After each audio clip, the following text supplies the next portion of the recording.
Hello, everyone. Welcome to the Science School.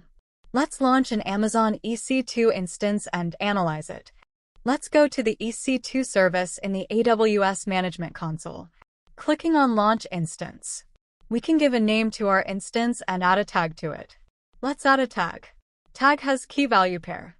The pair is for identification like age 33. Age is the key and value is 33. Now the AMI section, we can choose from a variety of AMI.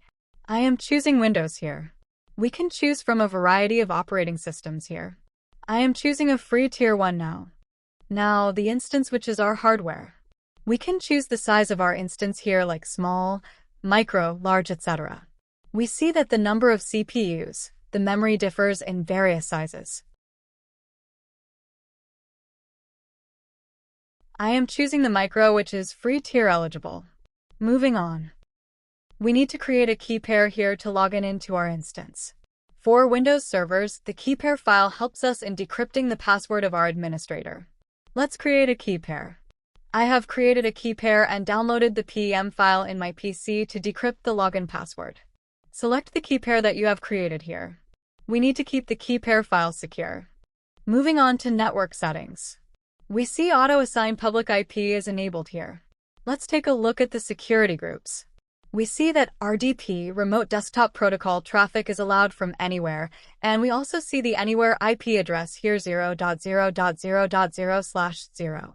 We can remote desktop using RDP client. Now the root storage for the instance, which is EBS. We will learn about EBS in the next video. 30 GB of storage is allowed under free tier. More than 30 will cost us. Let's launch this instance now and move to EC2 dashboard. We see one instance running here. Clicking on instances to enter into it. We can choose any region to create the instance. I have chosen Stockholm region for this instance. However, region must be chosen before creating an instance. If one needs lower latency, then he needs to choose the region closer to him. Back to instance. We see our created instance here and it is in running state. Clicking on it.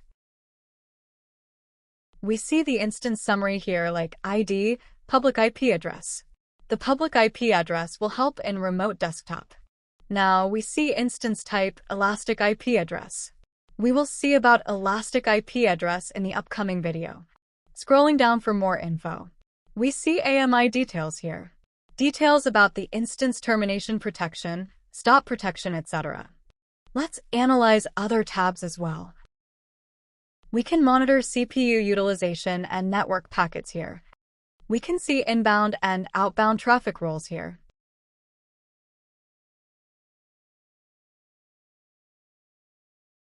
Networking details here.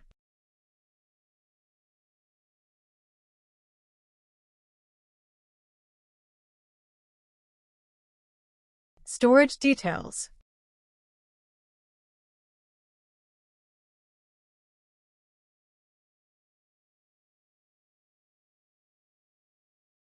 Let's check what actions we can take here. We can connect to this instance via remote CLI or remote desktop. We can manage instance state such as stop instance or reboot instance. We can enable or disable termination protection or stop protection. We can monitor and troubleshoot. Now we are in instance state dropdown.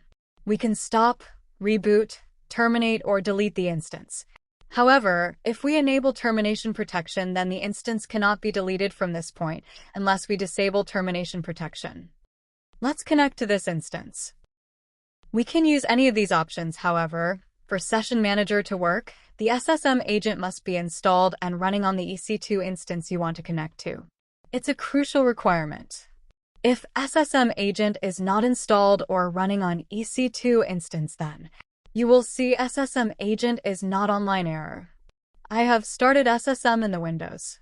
So let's remote our instance. However, this will be in CLI and not GUI. We are into our EC2 server now.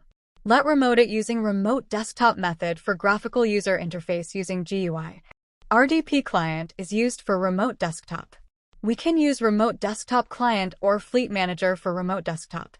For RDP client, we need public IP of the instance, username, and password. We have the public IP address from the instance details, and username is administrator here. We need the password now. Let's click on Get Password. We need to upload the key pair PEM file which we had downloaded during the instance creation.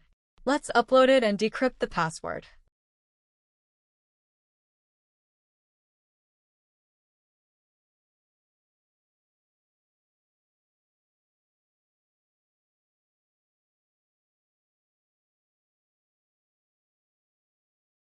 If you use Windows OS, then it has an inbuilt remote desktop client.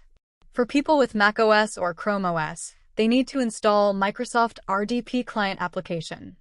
I have installed RDP Client. Let's connect to our instance. Adding a PC and filling the required details. We have public IP of our instance from the instance details. We have the username as administrator and the password.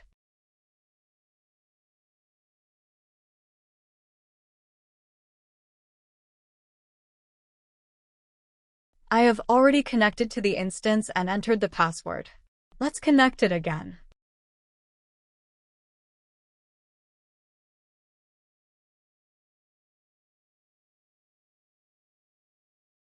We are into our server GUI now. We can use it as any other computer.